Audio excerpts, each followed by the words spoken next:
Hello guys, I have a fantastic push-up variation for you that is called the decline chest press. This is a variation of a push-up that I see almost no one ever doing, which is quite crazy considering the accessibility of this exercise for every single person. Originally, this exercise is from one of the months of the Skill Master, where we are mastering different type of bodyweight skills, but also doing this type of preparatory strength exercises, mobility exercises, even flexibility exercises, so that the mastering of these different skills would be more seamless and you would really have a good foundation of control under you. The decline chest press is for a specific purpose of really developing the pressing pattern, which emphasizes this upper chest area and the specific angle of pressing in this 45-degree zone. Because the truth is that most people, when it comes to push-up, only train these two extremes. We train this regular standard push-up, horizontal pressing. And if we go to the calisthenic circles or gymnastics or skill training circles, people add a variation, which is the pike push-up. And this is the other extreme of pressing all the way overhead, like full overhead position. And these two extremes, the vertical pressing here and this horizontal pressing, there's a huge range between them that almost no one is training unless you're going to the gym regularly and doing your incline bench presses, where you are getting this type of 45-degree angle because you're leaning forward with your body.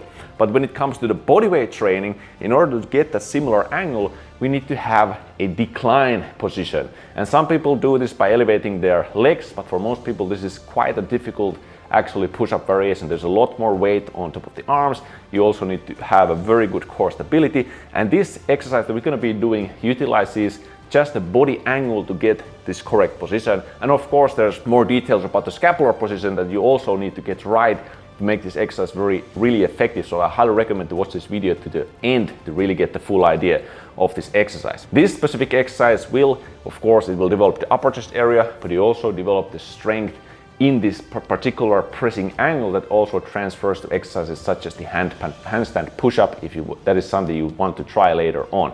But now we're gonna go try this exercise. I'm gonna share it to you, all the details about it, in the next clip. So let's go and let's get these new gains. This will be an exercise where we're going to be emphasizing the upper chest part, and you can do this by having your feet elevated on a chair. Like that's the traditional way for doing incline push-ups. But the way we do this, or decline push-ups, what I mean, is the way we do it is by actually just raising our buttocks up.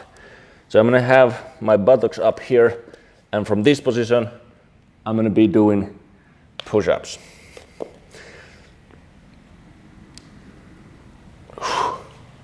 Like so. You don't need to have like this kind of pike push-up. This is just like shoulders or something like that. That is not needed. You also don't need to really have your legs somewhere, and you don't need to have like some extreme angle.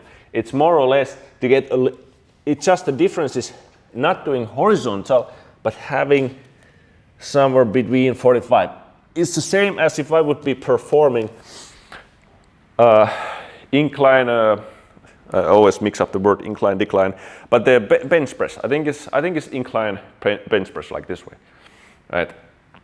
So people do that, bodybuilders do that in order to train their upper chest, but you can get a very, very good effect with just bodyweight exercises. With this kind of pressing exercise, it's the upper chest push-up.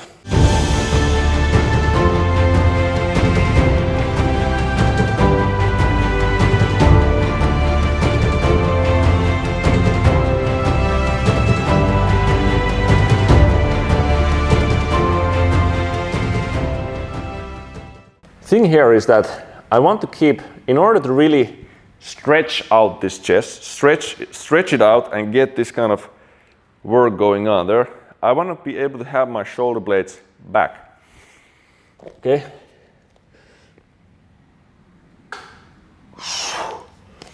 So the temptation here is to maybe shrug the shoulders upwards and be more like this way.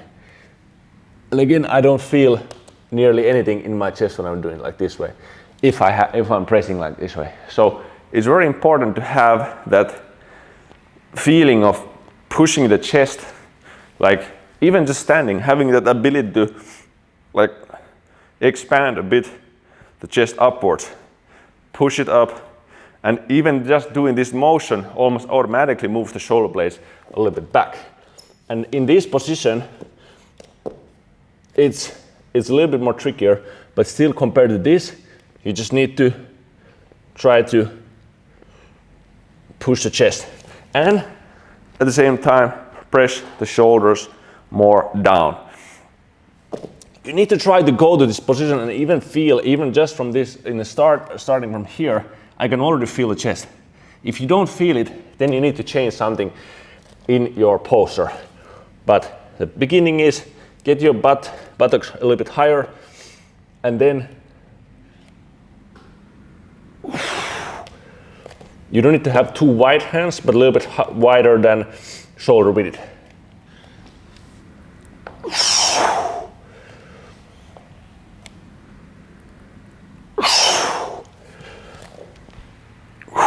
So I'm still utilizing here control where I'm not letting the elbows flare without control. So even if I keep like wide like this way or less wide, I'm always trying to not to let this happen too much. So for that purpose, you need to do repetitions and you need to focus on that and do the exercise by yourself, because I can be explaining to you here all kinds of stuff about lats and traps and support and so on, but if you're unable to connect those dots in your head, then you will not be successful. And learning this type of mind-muscle connection is advanced. And as again, I must mention that if you want to really learn the ins and outs of mind-muscle connection, more advanced control, Athlete 3x is the system that you should be doing. But this is now exercises that are primarily just focused on helping you to get better at the skills, but also getting you stronger. So, pushing down, and I'm not pressing like straight up and down. I'm in a little bit of an angle, so I'm actually going this way instead of this way.